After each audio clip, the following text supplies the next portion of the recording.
Seja bem-vindo a este vídeo, a este canal, o Questionador Bíblico, tá bom? Seja muito bem-vindo. Desde já agradeço aí as mais de 90 pessoas que acreditaram e acreditam nos meus questionamentos, e creio que essas 90 pessoas são também questionadores da vida. São aqueles que duvidam de certas coisas e questionam, porque quem não duvida acaba sendo enganado, quem não questiona também é enganado, e quem questiona quer saber, quem pergunta quer saber. Então, seja bem-vindo, tá bom? Peço aí que você se inscreva, você que não é inscrito, chegou até aqui a esse vídeo, a esse canal, acessando aí, procurando algo, e curta o vídeo, comente algo aí a respeito. Tá bom? Vou aqui ao questionamento de hoje, desse vídeo, de um assunto bem pesado, não polêmico, mas pesado, quando se trata a respeito da morte. Crente evangélico, cristão, religioso, gosta de acusar quem vive no pecado e morre, né, segundo eles, e dizer que foi para o inferno ou morreu porque estava no pecado. Se isto fosse verdade, como diz um versículo aqui da Bíblia, que o salário do pecado é a morte, morte física ou espiritual para eles, então não era mais para ter ninguém na face da terra. Ninguém. Nem mesmo, ou seja, até na hora de nascer já era para nascer morto, vir sem vida ao mundo, enfim, segundo aqui a Bíblia, porque não é o pecado? O salário do pecado é a morte. Então, o crente diz que aquela pessoa morreu sem Jesus no pecado e foi para o inferno.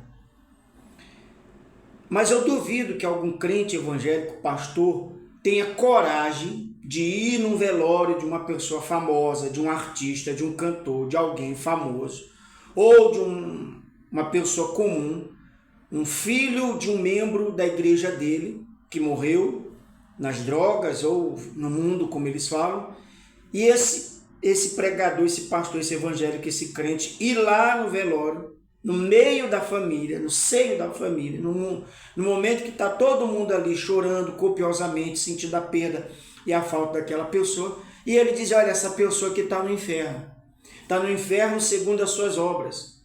Pastor tem essa coragem no altar, no púlpito, dentro da caixa. Por quê? Porque ali é um ambiente controlado.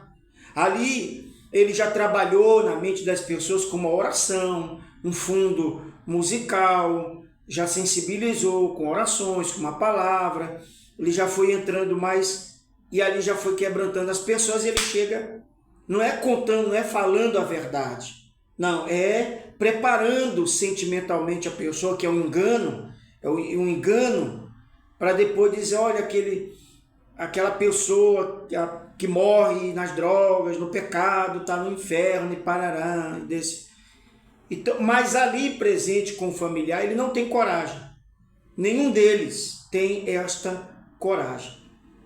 E outra, a morte, como eles dizem que não assusta a eles, o crente, porque a morte não me assusta, mas tem um medo de morrer, porque quando pedem oração para si ou por alguém, né, que está ali acamado, está doente, está entre a vida e a morte, passou por um pós-morte, né, está em coma, ou quando alguém adoece, pede oração para Deus livrar da morte. Não deveria. Você que não tem medo da morte, e você que vai encontrar o teu Jesus no céu, ora, o meio para o qual isso acontece é a morte. Então, por que orar? Para que você ora? Para Deus te livrar da morte, para Deus te salvar da morte. Talvez você já passou por uma situação de estar no hospital, internado, com uma doença grave, ou passou por um momento ali de desespero na sua vida, e você pediu para Deus te livrar da morte ou livrar algum familiar. Mas a morte não é a única porta de acesso que te leva a Deus, a salvação, é a morte. Ninguém vai vivo daqui. Você está esperando o quê? O arrebatamento para subir com a igreja? De achar que isso pode acontecer a qualquer hora? Não, no piscar de olhos vai acontecer. Mas enquanto isso, os pastores torrando dinheiro, pedindo dinheiro todo dia. Você acha que alguém que acredita que Jesus vai voltar hoje, agora, imediatamente, em fração de segundos, no piscar de olhos, você acha que se tivesse essa preocupação, estariam eles pedindo horrores de dinheiro para construir templos, para salvar pessoas? Não, vamos salvar pessoas, abrindo mais templos. Mas não dá tempo, cara. Então, à medida que você abre templos com dinheiro e você se enriquece, pastor mercenário, então você não acredita. Você não acredita na volta de Jesus. É uma utopia. A volta de Jesus é uma utopia. É uma invenção ali na Bíblia, narrada, algo que aconteceu ali, que é a vinda de alguém, de uma pessoa, quando você anuncia, fulano está vindo a um determinado lugar, uma pessoa famosa, e há uma certa aglomeração. Enfim. Então a morte não te assusta, não te dá medo, então você não deveria orar para Deus te livrar da morte. Você não deveria pedir oração. Pois bem, a Bíblia descreve a morte como a consequência do pecado original. Então, a consequência. Então, se eu estou vivo, é porque eu não pequei. Se amanhã eu não estiver aqui, é porque eu pequei. Então, foi consequência do meu pecado. Como que há tanta gente no mundo e esse tal diabo não acabou com a humanidade? É o que é o diabo que mata, é o diabo que destrói, porque ele trabalha limitado por Deus. Ele tem um limite dado por Deus, segundo a teologia de vocês. Então a Bíblia descreve a morte como uma consequência do pecado original, uma realidade inevitável da vida humana, mas não é o fim.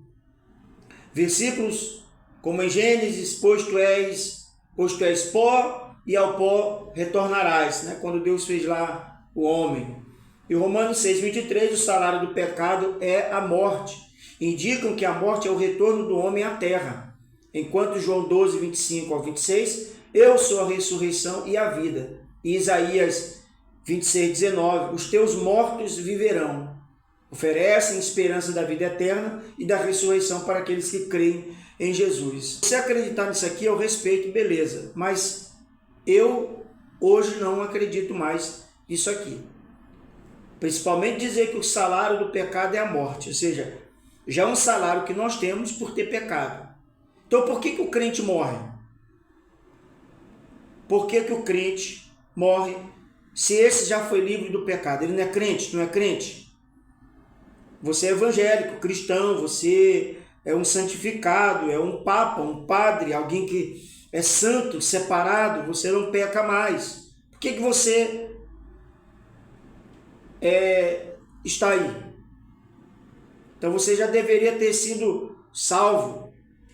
Ou melhor, se você não peca mais, não é mais um pecador, porque foi lavado, redimido, purificado pelo sangue de Jesus, porque é então que você vai morrer. Por que o pastor morreu? Porque é a sua morte do corpo. Mas ele não diz que é só a morte do corpo, ele está dizendo morte. Ele não está se referindo à morte espiritual, nem à morte do corpo, é morte. Ele não está apontando, é a morte espiritual. Que morte espiritual? Ir para o inferno? É isso? É essa morte da qual a Bíblia está falando, mas ela não fala. Fala da morte, do retorno do corpo à terra, conforme que Deus disse para Adão. Tu vieste do pó e ao pó tu vai retornar, ou seja, para lá tu vai morrer. Os teus mortos viverão. Isso é uma falsa esperança.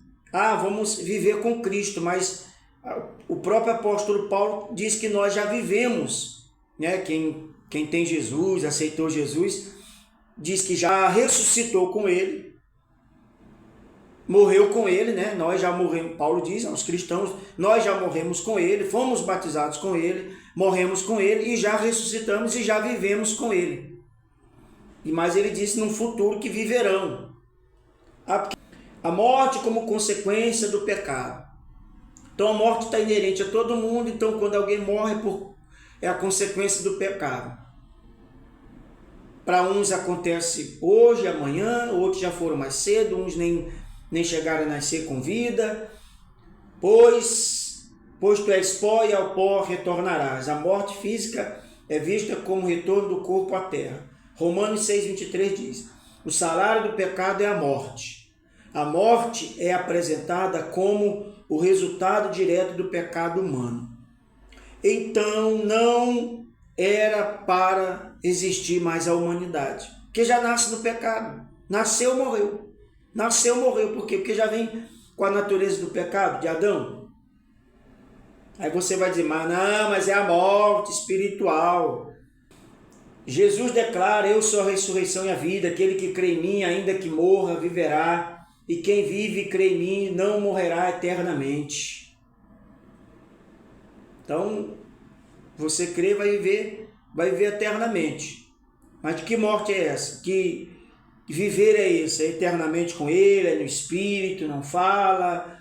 Os teus mortos viverão, os seus corpos ressuscitarão. Este versículo fala da futura ressurreição dos mortos, que não há registro algum daquela ressurreição apontada lá no dia da morte de Jesus, que os sepulcros se abriram. Não tem registro nenhum, em Bíblia nenhuma, tá? Tudo conversa, engano, para as pessoas acreditarem.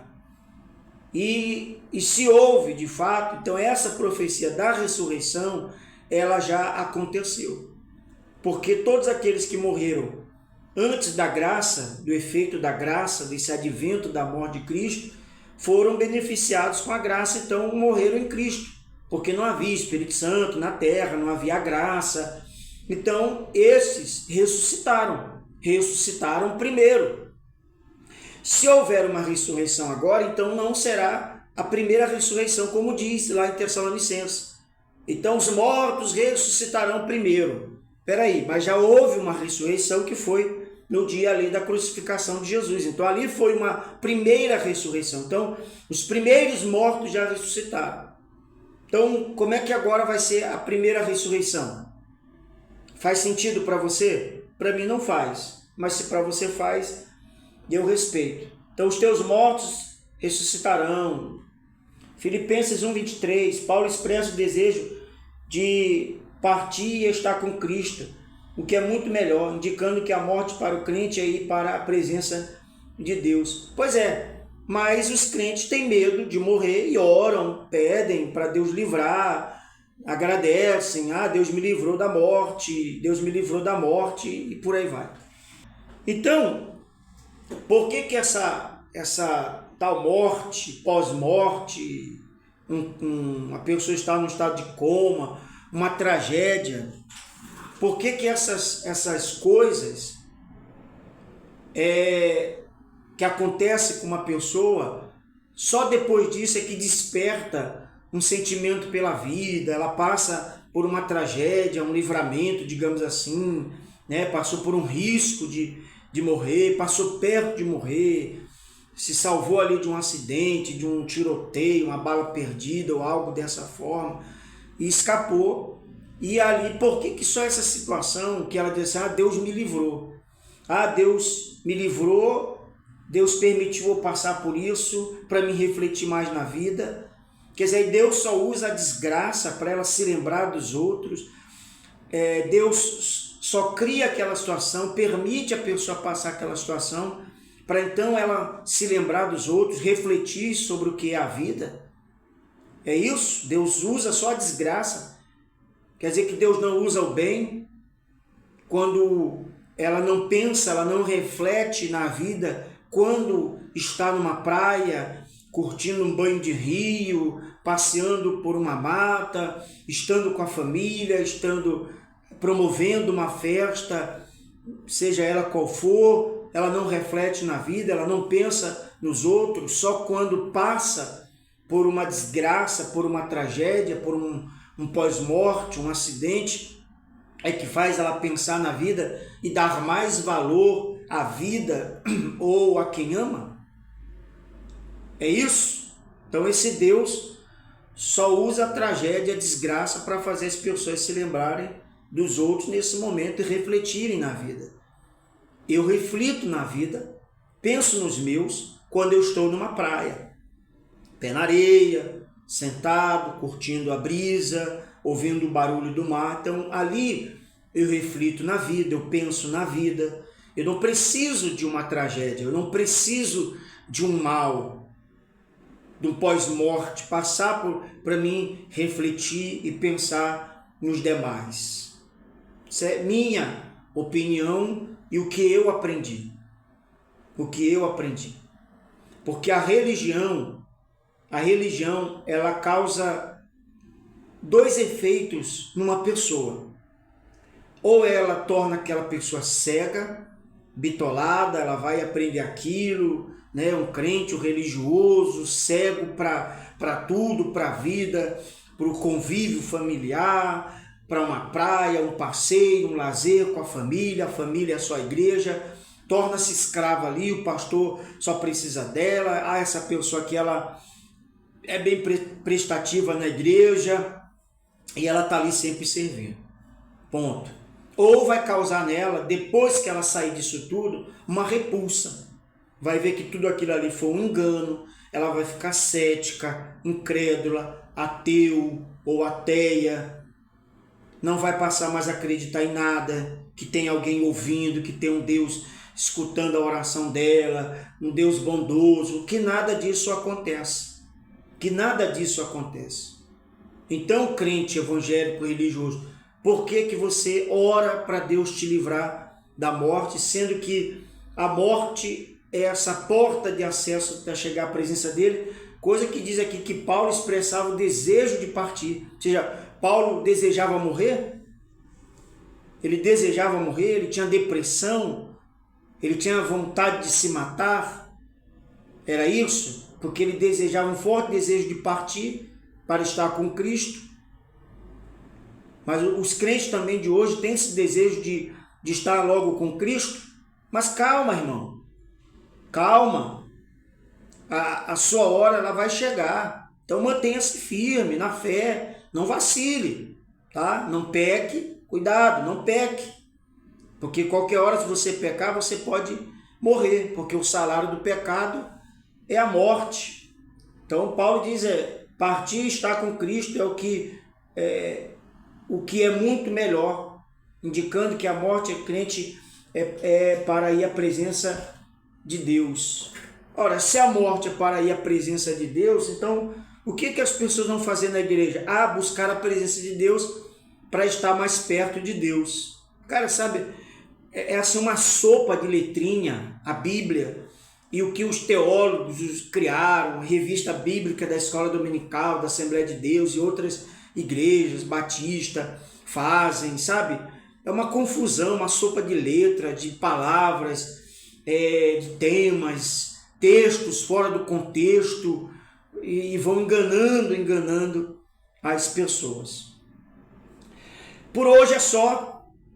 Muito obrigado por você ter chegado até aqui esse vídeo. Se inscreva, curta o vídeo se você gostou. Se não gostou, pode dar o seu dislike também, tá bom? Comente algo a respeito. Fui e até o próximo vídeo.